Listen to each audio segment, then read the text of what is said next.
Hello all, General Studies paper 1 is out and at sharp 1 o'clock I am having a discussion.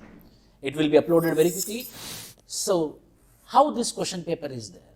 I believe after analyzing it for 1 hour, I came to a conclusion that this GS1 question paper is not googly. Yesterday general essay paper was a big disaster, was a big googly type. All are abstract essays, and tomorrow you are going to get video on essay, how to write a very good essay on the 8 topics. Mainly my analysis on this 8 topics, you will be getting the video tomorrow, and right now you will be having a discussion on General Studies 1, and I believe and the experts of my team also believe that the question paper is expected lines. The question paper is on expected lines. There is no much tougher questions. Everything, if you prepare properly with enough knowledge, with a good NCERT knowledge, with good standard knowledge, you can write 20 questions within 3 hours. That is my declaration. So the question paper comparatively similar. Comparatively similar. I will not tell easy or tough, but it is similar on expected lines. Previous year's questions also repeated. What are the previous years which are repeated also? I will be discussing now. So you are coming to a conclusion that by this class that first you do the previous year's questions for your mains preparation. Understand the strategy of the UPSC. No need to round about. No need to study about. Just on the previous year's questions, just little bit knowledge around the previous year's questions is enough. How I am going to prove in this particular session. The first question was about evaluate the nature of Bhakti literature and its contribution to Indian culture. Mainly, it's not Bhakti movement. It's not Bhakti movement, it's Bhakti literature. Mainly, the Bhakti literature evolved in South India, and the Bhakti literature is dominated by 2 groups. One is Nayanars and Alvars. Alvars are the people who worship Lord Vishnu. Nayanars are the people who worship Lord Shiva. So the literature which came praising those gods is the Bhakti literature. That you have to mention in this particular answer. So expected, see, any person will read about Bhakti movement. Any person will prepare Sufi movement without preparing for Bhakti movement, without preparing for Sufi movement. Anyone will write the mains? No. Expected lines. Bhakti movement, Sufi movement is expected lines like Indus Valley civilization as well as Jainism, Buddhism in your prelims. The Bhakti movement and Sufi movement is expected lines, and the question is on expected lines. Number 1. Number 2. Trace the rise and growth of socio-religious reform movements with special reference to Young Bengal and Brahma Samaj movement. So socio-religious movements. Socio-religious reform movements in India, in Hinduism, in Islam, in Christianity, in Parsis, you divide. Then you mention exclusively in India, what are the socio-religious movements? Mainly in Hindu, what is means? Brahma Samaj, Young Bengal movement. So what are their steps? What are their steps? Everyone will prepare spectrum book for modern India, and modern India clear information is there with Young Bengal movement as well as Brahma Samaj movement. You can write expected lines. Third question.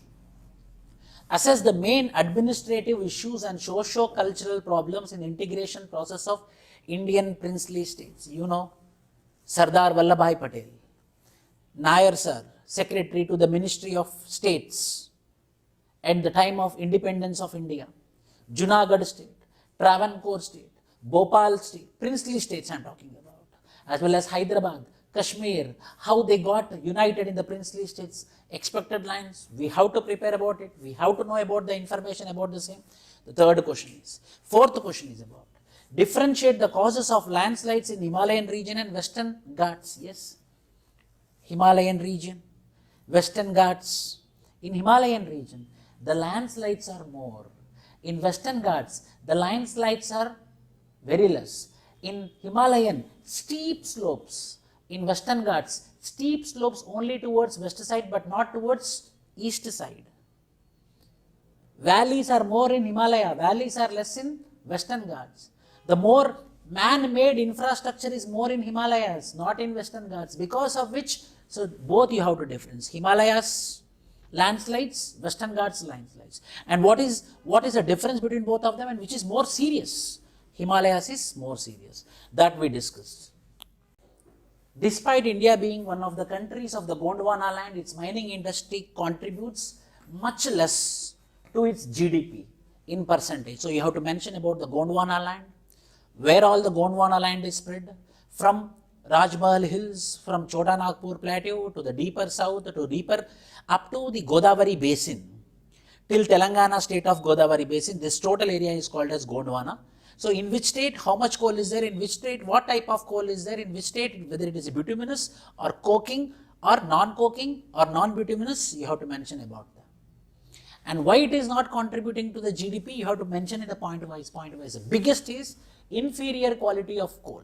India, we have very less superior quality of coal, we have very high inferior quality of coal when compared to Australia. Australia is having a very good superior quality of coal, because of which the revenue is more for Australia, because they export the coal to the India itself.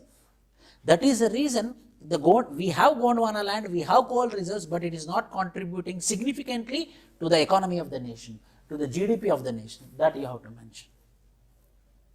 Yes, minerals, mining in NCERT books only we will be reading. Means I'm not exaggerating, I'm telling you the information that this GS question paper is expected lines. This GS paper is not that much tough paper. This GS paper is, you can attempt 19 questions 100%. But when I compare with general essay, yesterday's general essay question paper, the most easy question paper it is. What are the environmental implications of the reclamation of water bodies into urban land use? Explain with examples. Yes, urban land use. We are using the water. Recently one issue came with Srinagar. Because of this question was been asked. Reclamation of water bodies into urban land use. Mention the global occurrence of volcanic eruptions in 2021 and their impact on regional environment. You know, Indonesia 2021, Hawaii 2021, in Africa 2021, nearly 10 to 15 volcanic eruptions happened. Japan 2021, and in Indonesia 14 people were being died and 24 people got injured because of the volcanic eruption. Why is India considered as a subcontinent? Elaborate your answer. Why India is considered a subcontinent? India is a country, but it is having all the features of a continent.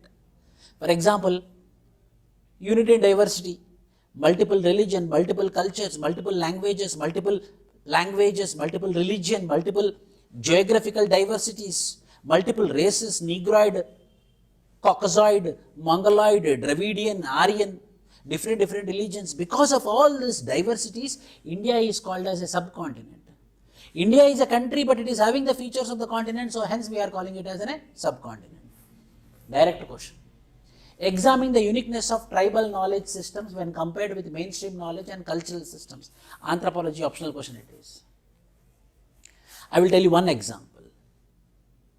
Sherpas of Ladakh have a unique herb which is called a solo herb.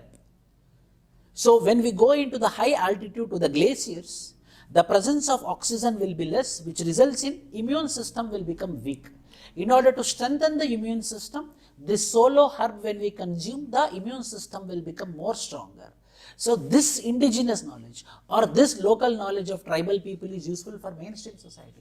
Army people are using this solo herb. This was being explained by the Prime Minister of India in 2019 press meet in the August 9th. That much important. So yes, tribal knowledges are there which are useful for the mainstream society. Examine the role of gig economy in the process of empowerment of women in India. Gig economy means like contract. Swiggy, Zomato, Ola cab drivers, Uber cab drivers, these all are called as gig workers. They will be hired for specific purpose because of which the payment will be given and they will be leaving. No contract, no obligation on the employer. For time being, like outsourcing, only for time being. We cannot tell outsourcing also, only for one purpose you will be hired and because of that hire you will be given the payment, finish. There is no employee-employer relationship. There is no contract. There is no bond, nothing. That is called as gig workers. They are contributing now for the economy of the country. So these people, when they are contributing the economy, it is called as gig economy. Swiggy, delivery boys, Zomato delivery boys, Olo drivers, these all are Amazon delivery boy, these all are gig workers. Now into this gig economy, now the gig workers are female. Now the girls who are studying, who want their pocket money or who want to pay their college fees, they are working as part-time job in Zomato or Swiggy or any Amazon delivery. So then a woman is also entering into the gig economy. That is the reason they asked this question. To what extent did the role of moderates prepare a base for the wider freedom movement? Comment yes. Moderate versus extremists. What is the role of moderate? What is the role of extremists? What is the conflict between the moderates and the extremists? What is the difference between the moderates and the extremists? Expected lines. Why they are divided, why they are associated. Who are moderates, what are the extremists? What are the belief system, what is the ideology of the extremists, what is the ideology of moderates? Bring out the constructive programs of Mahatma Gandhi during non-cooperation movement and civil disobedience movement. Yes. Non-cooperation, NCM, CDM. What are his steps? What are his reform movements? What all the reforms he told? Why? Because these movements were being called by Mahatma Gandhi. There arose a serious challenge to the democratic state system between the two world wars. Evaluate the statement. Yes. After the World War I, Hitler evolved in Germany. After World War I, Mussolini evolved in Italy. So there is no democratic state. Totalitarian regimes came. In Japan also totalitarian regime came. In almost all the Western world, totalitarian regimes came, except a few countries. So the democratic systems got collapsed and totalitarian regimes came in this particular gap of World War I and World War II. That is what the question is all about. Only one question from world history.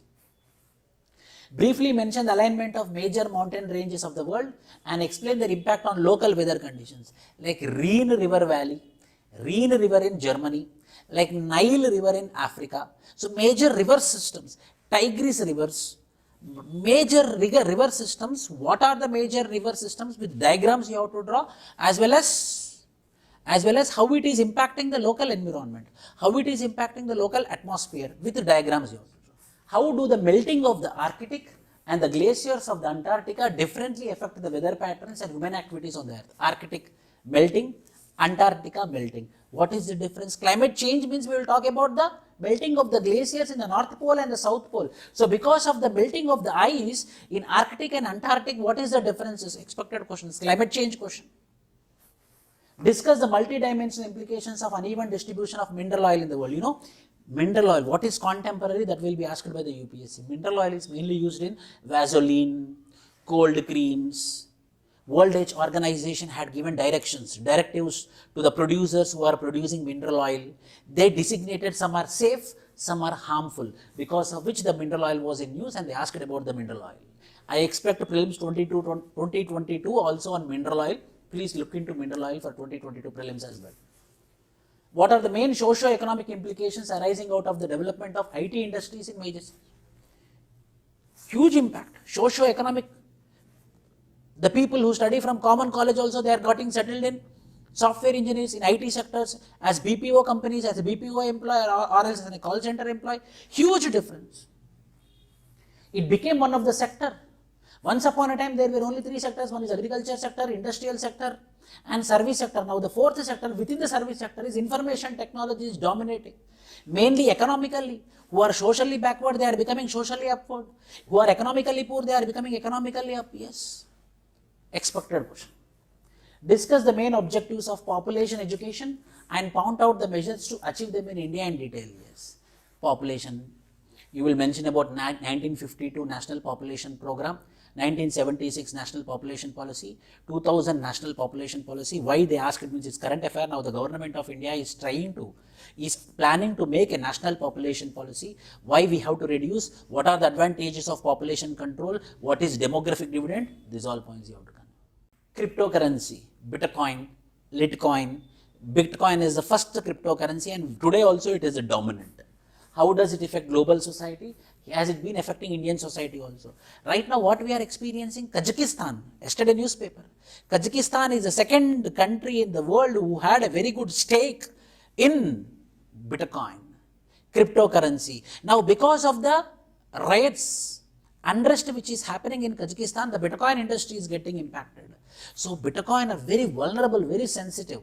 How it is impacting world society, how it is impacting Indian society. Impact. How does Indian society maintain continuity in traditional social values? Enumerate the changes taking place in India, for example. How does Indian society maintain continuity in traditional social value? Our traditional social value is unity in diversity. Our social heritage is tolerance. Our cultural heritage is Vasudhaiva Kutumbakam.